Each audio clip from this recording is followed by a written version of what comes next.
Pues bien, como nos habíamos quedado en la última clase, vimos que en efecto Florensky descubre esta experiencia del estupor ante el ser, ¿no?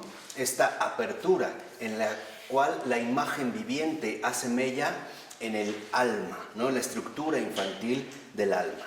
Ahora, a esta experiencia, digamos, Florensky también la asocia de alguna manera con lo que se menciona en la página 48, este urfainómenon, ¿no? Este fenómeno originario que vendría antes de nuestra estructuración lógica, o sea, antes finalmente de nuestra representación subjetiva. Esta palabra en realidad remite a Goethe. En unos estudios que él hizo sobre la naturaleza, él también percibía que hay algo así como un mundo, otro mundo, que está más allá de nuestras propias posibilidades racionales y por lo tanto también más allá de nuestra propia estructuración lógica. Merleau-Ponty, por su parte, en un texto extraordinario que es la fenomenología de la percepción, habla del mundo antes del conocimiento. ¿Por qué? Porque este mundo antes del conocimiento no coincide precisamente con nuestras estructuras humanas de organización y por lo tanto también de conocimiento, ¿no? El conocimiento implicaría una apropiación y por lo tanto de cierta manera una distorsión de este fenómeno originario que se manifiesta con fuerza en su propio resplandor. Entonces, en pocas palabras, podríamos decir que este mundo antes del conocimiento es precisamente la vida misma. La vida que no se deja apresar en abstracciones forzadas y tampoco en empobrecimientos lógicos. Y la razón de esto es muy sencilla, porque la vida no es un invento humano, tampoco es un producto subjetivo y la realidad no es algo que el hombre ha hecho. Es más bien algo que enriquece al hombre siempre y cuando éste se deje fecundar por esta realidad sobrenatural. Dice entonces Florensky, este urfainómenon se convirtió después en el instrumento del conocimiento, en la categoría, en el concepto filosófico fundamental en torno al cual todo se agruparía y coordinaría, en torno al cual cristalizaría toda la experiencia. De este modo, precisamente, ya desde la edad más temprana, se articularon en mi razón las categorías del conocimiento y los conceptos filosóficos fundamentales.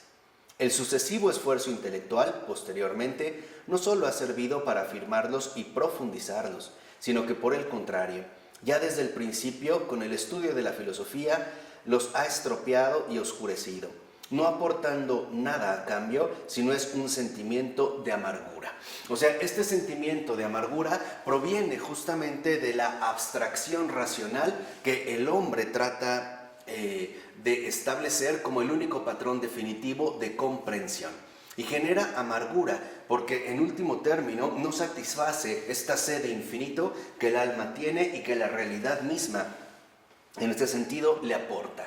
Entonces Florensky desde su más temprana edad, como él mismo lo ha mencionado, está finalmente convencido de que lo sustancial en la realidad es ese otro mundo que es previo, por así decirlo, al mundo del sujeto, ¿no? Está ese otro mundo, o por decirlo a lo mejor en unos términos más claros. Para Florensky, lo que es verdaderamente fundamental es lo objetivo, no lo subjetivo. El sujeto aparece después, ¿no? Y por lo tanto las elaboraciones subjetivas, intelectivas, abstractas, filosóficas vendrán después. Y una de las dificultades que tenemos es que en efecto cuando la filosofía se quiere establecer como un sistema preciso de abstracciones, se aleja del ritmo de la vida, ¿no? Parecería entonces en este sentido presentarnos un mundo que a veces difícilmente coincide con el mundo real en el cual nosotros precisamente vivimos.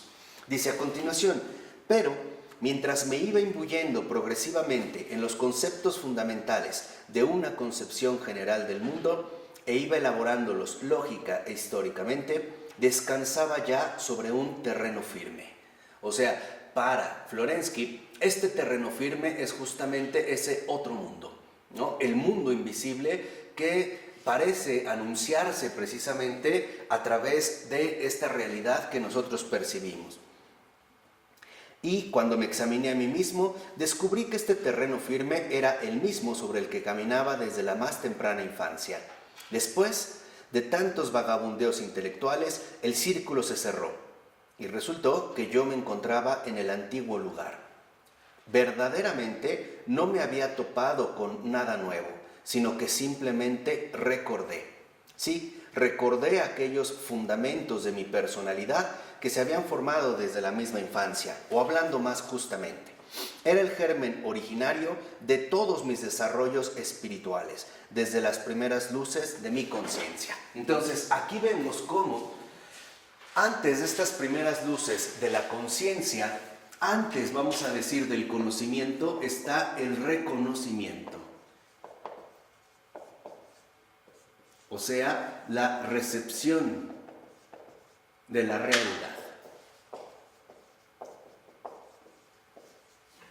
Y esta recepción de la realidad, en efecto, constituye lo originario. De entrada, entonces, nosotros vemos que para Florensky, el mundo no comienza con el despertar de la conciencia humana, como si fuese, vuelvo a insistir, el sujeto, el único productor de la realidad circundante. Lo que ocurre, en pocas palabras, podríamos decir, es lo siguiente: el hombre olvida su origen, el hombre olvida de dónde viene, olvida, en este sentido, lo que ha recibido previamente. Y por ello también Florensky, como lo comentamos en la presentación, es el gran guardián de la memoria. Porque para Florensky se trata también de no olvidar el desarrollo vital de toda nuestra vida y no perder los fundamentos a partir de los cuales ésta se estableció. Una vez que el reconocimiento, o sea, esta recepción de la realidad, que es lo originario en nuestra vida, es finalmente recuperado, entonces del reconocimiento ya podremos pasar al conocimiento, pero no al revés. El conocimiento ya no sería tanto una recepción de la realidad, sino enriquecimiento personal.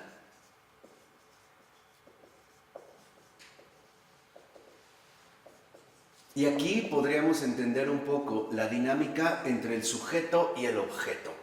El objeto, la realidad en general, no está completa. ¿Y por qué no está completa? Porque necesita la recepción y la complementación que le añada el sujeto. En otras palabras, la creación también necesita que la criatura colabore en su propia constitución.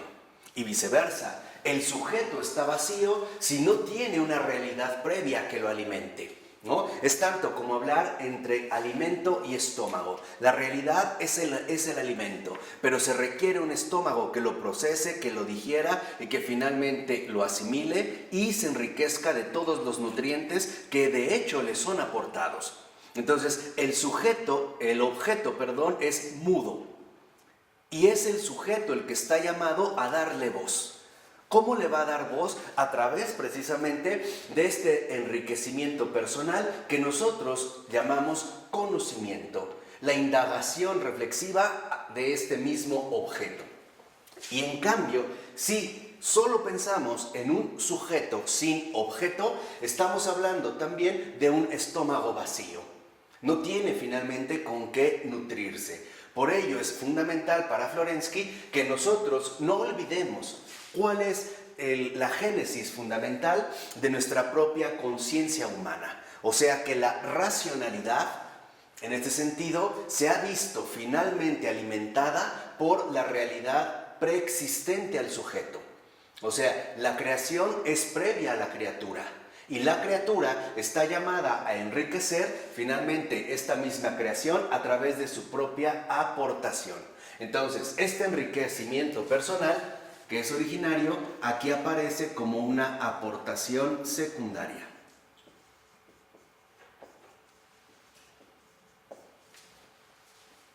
No es que estén divididas, es que simple y sencillamente están llamadas finalmente a acceder a una unidad superior.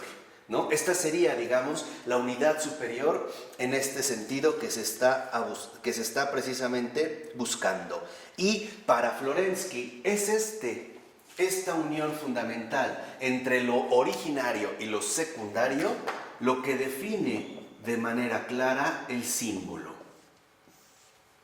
El símbolo es la reunión finalmente de estas antinomias, lo interior y lo exterior en una formulación adecuada, de tal manera que entonces el símbolo aparece como algo más grande.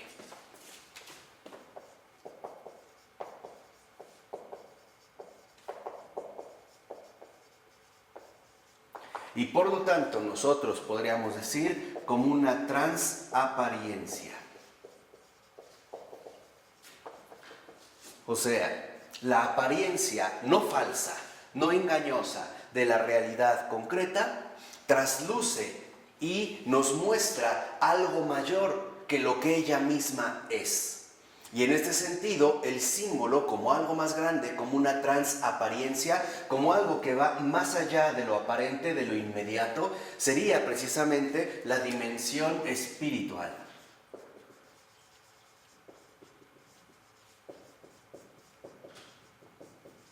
Y esta dimensión espiritual no anula para nada la realidad material, sino que enriquece la materialidad misma de todo lo creado, llevándola a sus fundamentos primigenios. Entonces no se trata de un dualismo antitético, ¿no? Por un lado lo material y por otro lado lo inmaterial. Se trata de un símbolo en el cual se logra reunir esta dimensión espiritual donde lo visible y lo invisible se conjugan de manera plena, de manera concreta. Entonces, esto algo más grande o transaparencia, precisamente, no es más que una reunión fundamental. Es la visión integral. Esta reunión es la visión integral del mundo, que es justo lo que el padre Florensky nos está enseñando. El símbolo, como él mismo lo dice, no ha sido durante toda su vida más que su preocupación fundamental. ¿Por qué? Porque el símbolo significa aquello que reúne y es lo opuesto al diabolón. El diabolón es justo lo que divide, es precisamente lo que separa. Entonces, para Florensky, por ejemplo, si solo quisiéramos quedarnos con el aspecto invisible, como a través, por ejemplo, de ciertas posturas gnósticas que invitan a ver lo material como una degradación del ser, como un rebajamiento, una especie de pérdida de la esencialidad del ser y por lo tanto ir alejándose de lo material para alcanzar esta pureza inmaterial del pensamiento, sería una equivocación.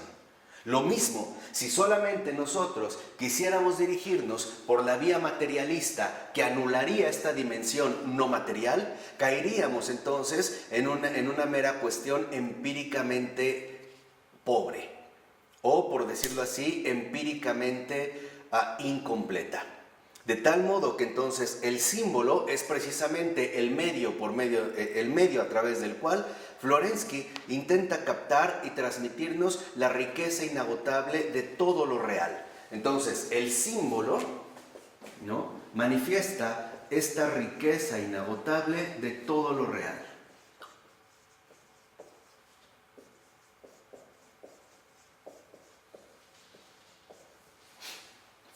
Y esta riqueza inagotable de todo lo real, entonces podríamos decir, nos lleva a captar o asumir más bien una contemplación simbólica.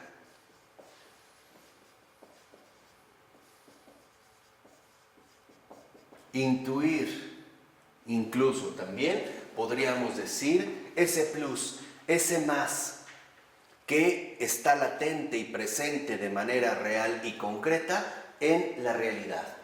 Ese algo más grande que la estructura infantil del alma no tiene problemas en asumir y por lo tanto en recibir, pero que conforme se va constituyendo la propia postura subjetiva, parecería que entonces vamos dejando de ver la riqueza inagotable de lo real para mirarnos solo a nosotros mismos y por lo tanto a quedarnos, ¿no?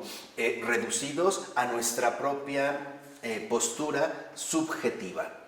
Por eso, aquí utilizando, digamos, la terminología kantiana, que es con uno de los filósofos con los que más va a estar en contra Florensky, dice al iniciar la 49: durante toda mi vida he reflexionado esencialmente sobre una sola cosa, sobre la relación del fenómeno con el noumeno, sobre el descubrimiento del noumeno en los fenómenos, sobre su revelación, sobre su encarnación.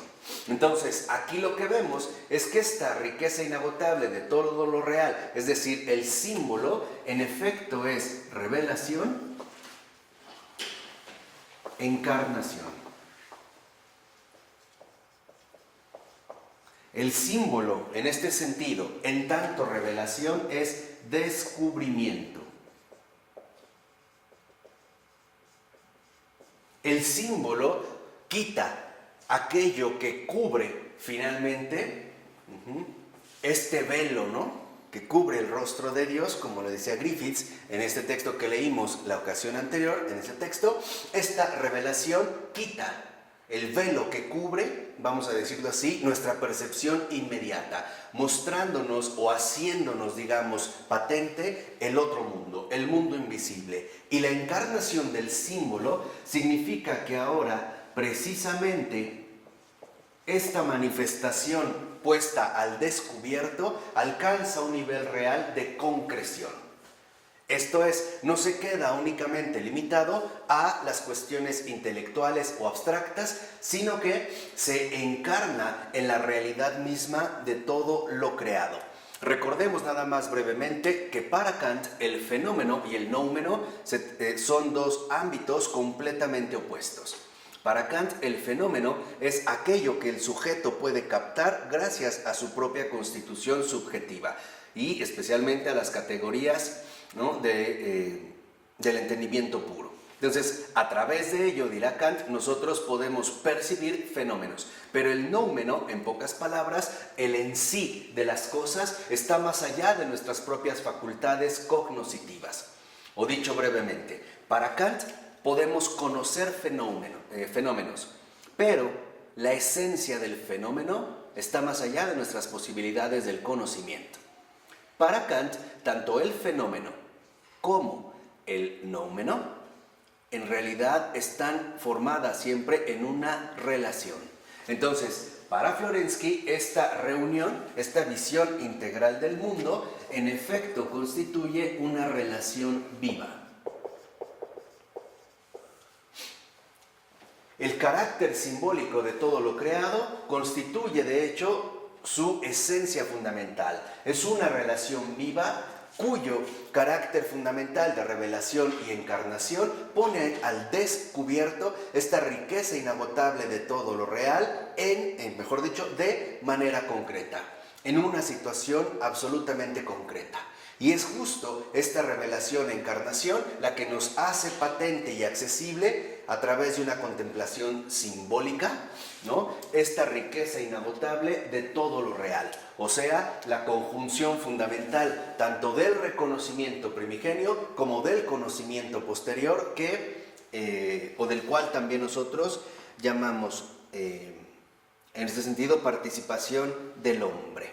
Por eso dice 6 renglones antes de que acabe esta cita: buscaba aquel fenómeno donde el tejido de su organización estuviese más trabajado por las fuerzas que lo forman, donde fuese mayor la permeabilidad de la carne del mundo, donde fuese más débil la piel de las cosas y donde se trasluciese más claramente a su través la unidad espiritual.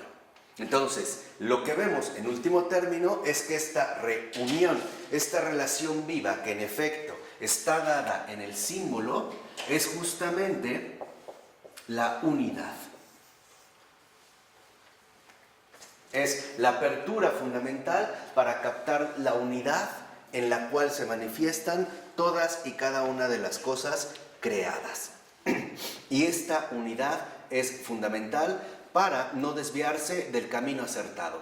O sea, para no incurrir finalmente en defectos de empobrecimiento. Por ejemplo, suponiendo que todo es físico, material, o bien al revés, suponiendo que lo fundamental es metafísico, inmaterial, y renunciando a uno de estos dos aspectos. Esto para Florensky es un grave error. Tenemos que incorporar, como lo hemos estado insistiendo, tenemos que incorporar dentro de esta visión integral del mundo la dimensión simbólica, es decir, la unidad espiritual que realmente pertenece a todo el orden de lo real. Cuando nosotros no nos esforzamos por mantener esta contemplación simbólica, entonces lo que hacemos es distorsionar la realidad misma. Sustituir, como lo habíamos dicho en un momento, imaginación por fantasía. De ahí pues que al iniciar la otra cita, dice Florensky, quisiera escribirte algo sobre mis trabajos, ¿no? Es una carta que le escribe a su hijo Kirill, ya estando en las islas Solovki. Dice, o más exactamente, sobre su sentido, su ser interno, para que tú puedas continuar este curso de los pensamientos, dado que yo no he sido predestinado a darles forma y conducirlos hasta el final. Entonces, aquí también tenemos un aspecto fundamental. Pavel Florensky es un iniciador, no un culminador. Pavel Florensky sabe que es, digamos, el revelador de un camino inicial. Pavel Florensky era muy consciente de que él es inicio, pero no culmen. Él nos está mostrando precisamente el inicio fundamental con el cual atravesar este complicado siglo XXI, a través de la recuperación fundamental de la contemplación simbólica, pero que no está llamado finalmente a darle término. Dice a continuación, le dice a su hijo, ¿qué es lo que he hecho en toda mi vida? He contemplado el mundo como una totalidad. Entonces, la contemplación simbólica es justo la contemplación de la totalidad.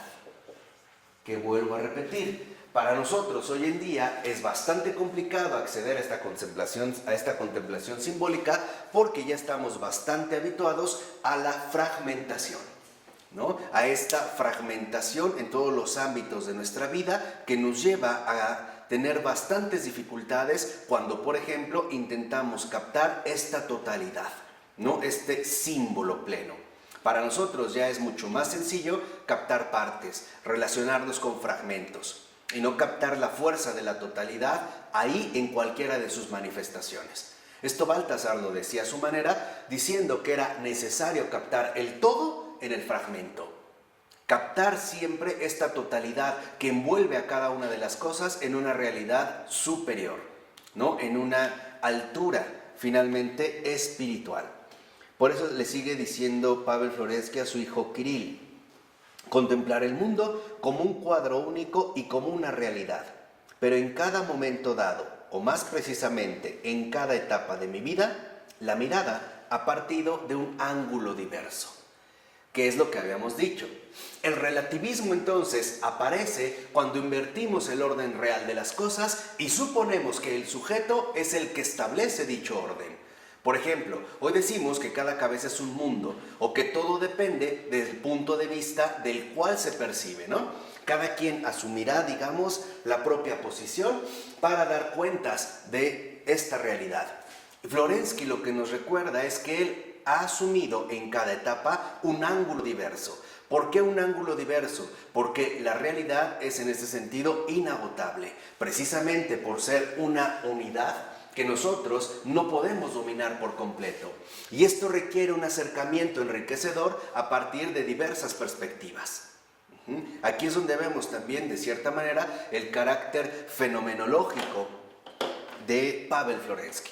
Por ejemplo, para Edmund Husserl, fundador de la fenomenología, lo fundamental era volver a las cosas mismas, al menos el primer Husserl, el de las investigaciones lógicas. ¿Esto qué significaba? Que yo captara la fuerza inherente del fenómeno y mantener mi papel inicial, receptor, tratando de captar la manifestación que el fenómeno me da según su estado actual. Entonces, yo puedo contemplar un fenómeno, pero no es lo mismo, por ejemplo, ver esta botella así que así, o así que así. No soy yo el que ha cambiado. es el objeto el que me ofrece una perspectiva distinta, ¿no? Es un poco lo que a veces creo que hacen ciertos pintores, ¿no? Ven un lienzo y tratan de verlo desde diversos ángulos, ¿no? Tratan como de irse como adecuando más a aquello que los invita.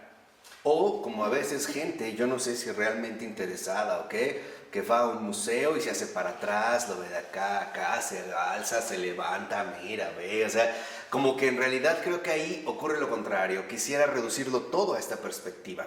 Para Florensky no. Dicho de otra manera, para Florensky la contemplación simbólica significa volver siempre a la misma fuente a beber agua nueva, agua fresca.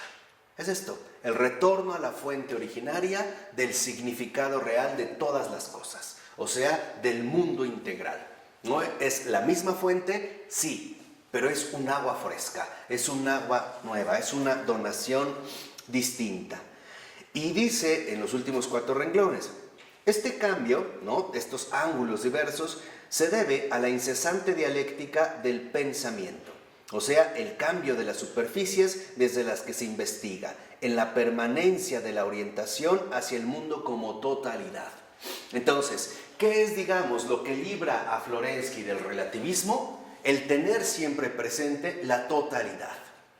Porque a partir de esta totalidad, a partir de asumir esta totalidad como lo único real y verdaderamente presente, la diversidad de ángulos lo único que hacen es irnos mostrando cada vez más aspectos de esta totalidad. Entonces, para Florensky, la totalidad será cada vez más abordada a través de diversos aspectos.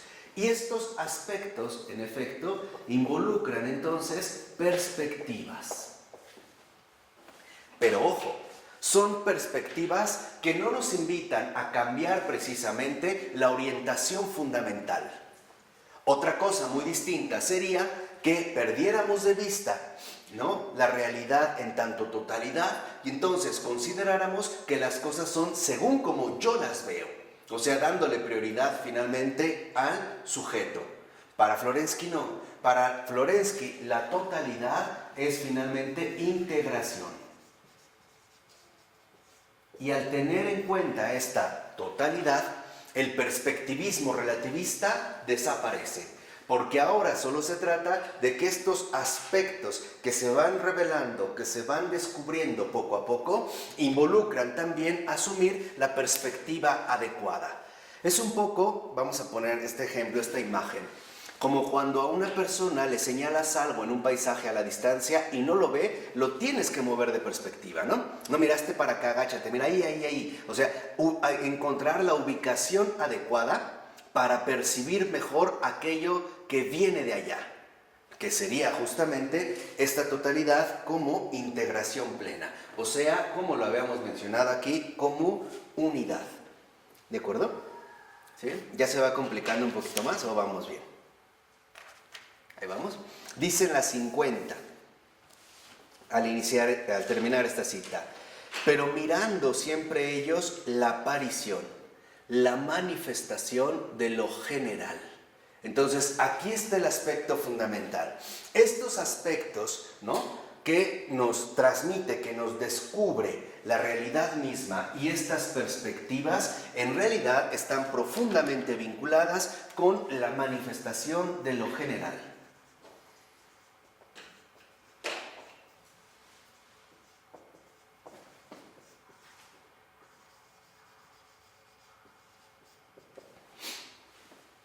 Y no únicamente con, digamos, la misma postura subjetiva que busca transformar la realidad por o según el lugar que ahora va asumiendo. Esto sería tan extraño como suponer que el salón cambia en este sentido porque yo estoy en este lado, ya no es el mismo salón, porque yo lo veo desde otra perspectiva, y no es así. Todo está, el secreto fundamental está en no perder de vista la objetividad. O sea, darnos cuenta que la totalidad es esta integración misma o unidad que nos transmite la manifestación de lo general. En ese sentido, por ejemplo, también vale la pena leer un libro de Michel Henry, este fenomenólogo católico contemporáneo recientemente fallecido, llamado La esencia de la manifestación. Y en efecto, es una de las obras extraordinarias que él ha escrito, que todavía no está traducida en español, que al parecer en 2015 podríamos tener esa oportunidad, que se podría conseguir en francés y en inglés a un precio bastante elevado, al menos en inglés, por las labores de traducción. Pero hacia lo que insiste es precisamente que la esencia de la manifestación consiste en esta revelación luminosa, en este resplandor fundamental, donde aquello que aparece no es algo aislado, sino que aparece la totalidad integrada en esta misma unidad, ¿no? Dice a continuación, es decir, contemplando el eidos platónico aristotélico, el Urfainomen de Goethe, desde la infancia más temprana hasta el día de hoy, pienso porfiadamente en la misma cosa, pero esto único precisa del acceso a partir de muchos lados. Y aquí es donde encontramos precisamente uno de los perfiles fundamentales o metodológicos de Florensky. La visión no es unidireccional, sino de múltiples perspectivas integradas en una misma totalidad. No se trata de que la visión es solo unidireccional, sino que requiere de múltiples puntos de acceso para captar cada vez más la riqueza infinita de esta misma totalidad, o sea, la manifestación de lo general. Y esto, finalmente, para Florensky, esto es el contemplar, el mundo antes del conocimiento. O sea, el mundo antes del conocimiento no es más que la manifestación de la general, esta totalidad cuya integración permite finalmente su acceso o exige que su acceso sea llevado a través precisamente del enriquecimiento continuo y constante, sin reducirse a, digamos, perspectivas reduccionistas. Por ejemplo, el mundo es según yo lo veo. O el mundo es según esta perspectiva. No, esto en realidad rompería con la dinámica misma de lo real. Por ello, a lo que va a insistir también mucho Florensky es que debemos contemplar en los fenómenos particulares la manifestación de la idea. Ese es el eidos platónico aristotélico, o sea, la idea como esta universalidad que de algún modo u otro está presente en cada fenómeno particular. O sea, Florensky insiste en que la manifestación de lo general no es más que la reunión de los dos mundos, tanto el visible como el invisible. Por eso va a decir en los últimos 4 renglones, en sus palabras, ¿no?, a referirse a estos dos mundos, inmanencia empírica y trascendencia noumenal, en el fondo mismo de cada fenómeno. O sea, captar la estructura del ser en su unidad espiritual. Y esto, digamos, es justo lo fundamental. O sea, la estructura del ser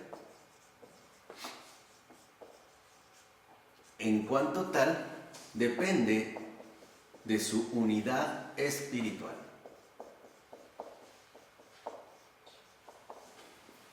De tal manera que entonces esta estructura del ser que está fundada en esta unidad fundamental es justamente la que podemos nosotros captar a través del símbolo y sus exigencias fundamentales de enriquecimiento, de aceptación, de recepción.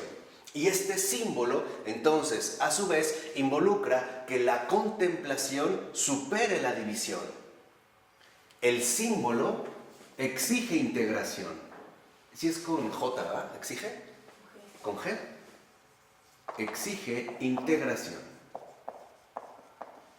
Y por lo tanto, no división.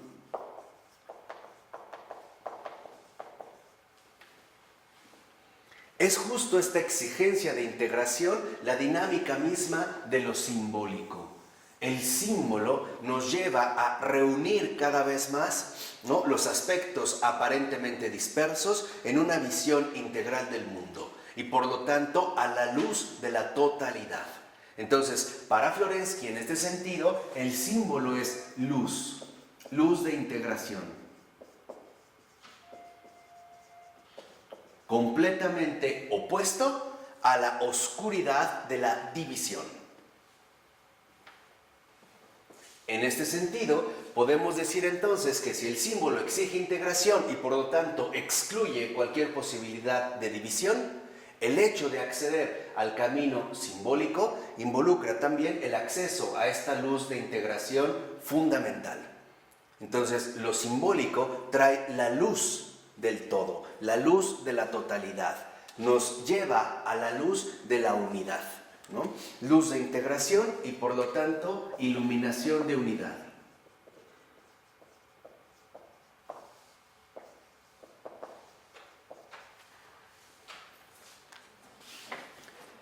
Por eso dice en la siguiente cita Florensky, dice, la cuestión estriba en que para mí la relación de lo que transparenta y lo transparentado, de la cosa y de la piel, nunca era exterior. Dice, nunca he intentado contemplar esta unidad espiritual fuera e independientemente de su aparición fenoménica. O sea, Florensky nunca ha tratado de captar finalmente esta unidad espiritual como algo ajeno a la realidad fenoménica, empírica, material, real, creada, sino que el ímpetu fundamental de Florensky es justamente la integración. Es esta visión que nos revela la unidad integral en esta totalidad que desborda el fenómeno particular. O por utilizar a lo mejor términos más convencionales, justo lo que busca Florensky es la contemplación de lo universal en lo particular, el acceso a la totalidad a partir de la particularidad, del todo a través de esto, ¿no? Pero de esto siempre concreto, porque para Florensky una de las convicciones fundamentales que también él va a desarrollar es que el mundo no es un engaño, como podrían sugerirnos algunas otras posturas. Por ejemplo, que lo que vemos es una apariencia, como sugeriría en algún momento Platón, que en realidad el mundo, el eidos, es otro mundo, está en otro lado. Esto no es más que una mera apariencia, una vaga, vamos a decirlo así, repetición de esta idea fundamental. Para Florensky no. ¿Por qué? Porque Florensky siempre va a afirmar un aspecto central. Dios no nos engaña. El mundo no nos engaña.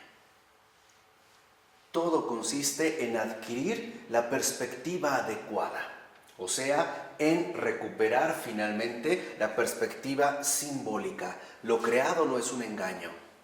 La única diferencia es que no se agota en sí mismo. Por eso, para Florensky era muy fundamental que nosotros captáramos la espiritualidad de lo material. Que buscáramos integrarnos a esta visión simbólica y al revés, que también captáramos nosotros la materialidad de lo espiritual y que superáramos de una vez por todas, de una vez y para siempre, esta perspectiva divisora que parece dominar finalmente a nuestra postura en el mundo. Por eso, si a algo se opone Florensky es a la disociación, a la división. Florensky es también en este sentido un gran enemigo de la división, de la disociación, y más bien es el gran promotor de la reunión y por lo tanto de la unidad. En ese sentido estamos también ante un auténtico promotor del ecumenismo, ¿no? De la superación de las supuestas divisiones que en realidad no son más que errores de contemplación, o sea, falta de profundidad. El hecho de no ir, en último término, a lo esencial. ¿Vamos? Por eso dice, de lo que leímos como un poquito abajo de la mitad, ¿no? Dice, la manifestación fenoménica era para mí una aparición del mundo espiritual. Y un mundo espiritual considerado fuera de su aparición fenoménica, ¿no? Como en otro lado, totalmente separado, dividido, ajeno a este mundo material, se me representaba como algo encerrado que existía perfectamente en sí para sí, mas no para mí. ¿Qué quiere decir este mas no para mí, que la realidad que nos circunda está también en contacto con nosotros, está en relación con nosotros. Y por lo tanto, para Florensky, lo espiritual no está incomunicado, por así decirlo, de nuestra realidad misma, sino que también el mundo mismo es una comunicación espiritual, es un medio, es un mensaje que hay que aprender a leer y a descifrar, ¿no? El mundo en general es este mensaje en el cual hay que captar el contenido pleno. No basta con tomar como un fragmento y de ahí, a partir de ahí, querer reconstruir el todo. No, significa que más bien renunciemos a nuestras propias perspectivas reduccionistas insuficientes y entendamos que el mundo es, pero no lo es todo. El mundo es algo, no todo. La totalidad es, el mundo tiene, por así decirlo, su papel fundamental dentro de esta totalidad, pero no lo agota. ¿Por qué? Porque el mundo, al ser inmaterial, también posee esta dimensión inmaterial, es decir, esta totalidad, ¿no? Esta dimensión, como le menciona Florensky, espiritual. Por ello va a insistir ya dice el texto al iniciar la 51, que el símbolo es una unidad sintética de lo que racionalmente aparece como contradictorio. Entonces, aquí ya también tenemos una invitación fundamental de Florensky. No quedarnos detenidos o atorados o no asumir como obstáculos insuperables las contradicciones lógicas de nuestro pensamiento. Porque esta sería una gran tentación. El suponer que lo que para nosotros es irreconciliable, porque nuestro pensamiento no lo puede reconciliar, simple y sencillamente no es aceptable. Porque entonces estaríamos asumiendo, ¿no?, implícitamente, que nosotros como humanos somos la medida de todo lo real. Y esto finalmente para Florensky es una terrible equivocación. El suponer que el hombre es la medida de todo lo existente, que él es el que aporta la medida. Entonces, suponer que porque algo no me es comprensible, entonces rechazarlo significaría anular esta voluntad de comunión.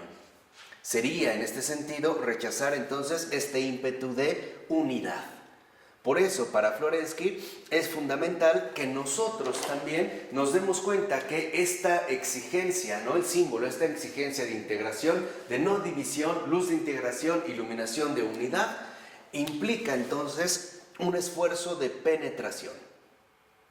Superar los criterios establecidos, sean racionales o empíricos. Entonces, para Florensky, si lo vemos en este sentido, el símbolo es penetración, es ingreso, es ingresar a ese algo más grande, cuyo camino inicial empieza por lo concreto. Y ahí lo iremos nosotros descubriendo. Empezaremos a entrar en comunión finalmente con esta totalidad. De tal forma que este ingreso es un ingreso espiritual.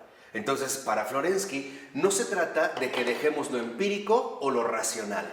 Se trata de que los conjuntemos y los llevemos a una altura mucho más elevada, altura que solo a través de lo espiritual se puede acceder.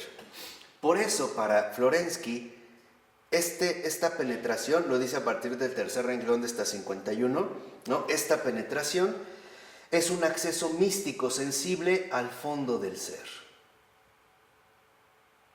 Es un acceso, ¿no?, místico sensible al fondo del ser. O sea, espiritual y material a este fondo del ser. Por eso Florensky siempre se va a oponer, y me parece que con toda razón, al menos como un cristiano auténtico, tanto al gnosticismo, que rechaza la postura o la realidad material, como al idealismo abstracto, que reniega de la complejidad misma de lo real.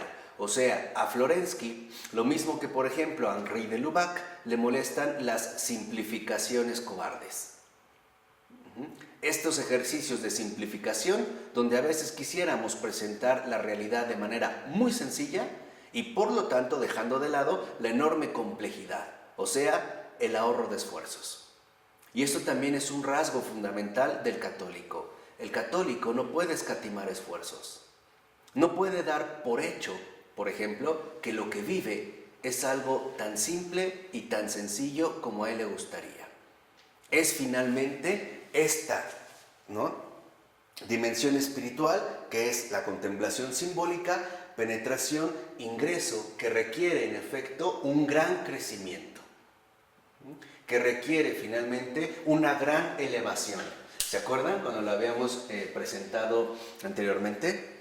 ¿No? Donde se requiere, por un lado, crecimiento intelectual, calidad intelectual, pero también altura espiritual, o sea, elevación fundamental de nuestra propia constitución subjetiva. O sea, significa vencer las propias limitaciones del yo autónomo, del solo yo, del ego cerrado en sí mismo y por lo tanto negado a algo más. ¿Vamos? De tal forma que entonces no es casual que en efecto lo que Florensky va a desarrollar es una metafísica concreta. ¿Por qué una metafísica concreta?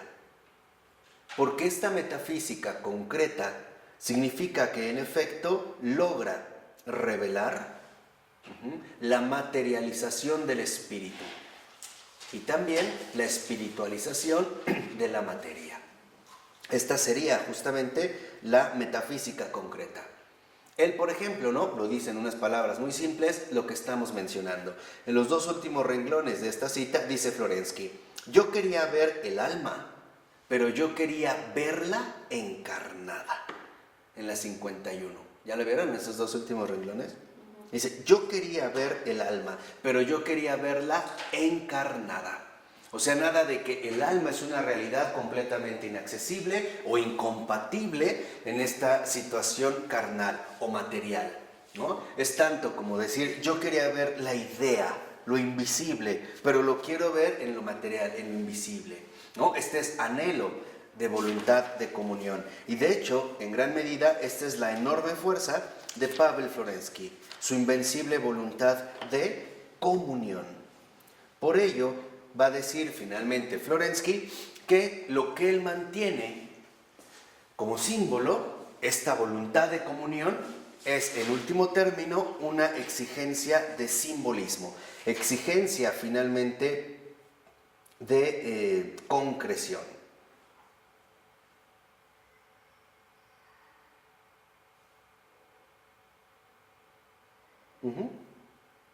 ¿Sí?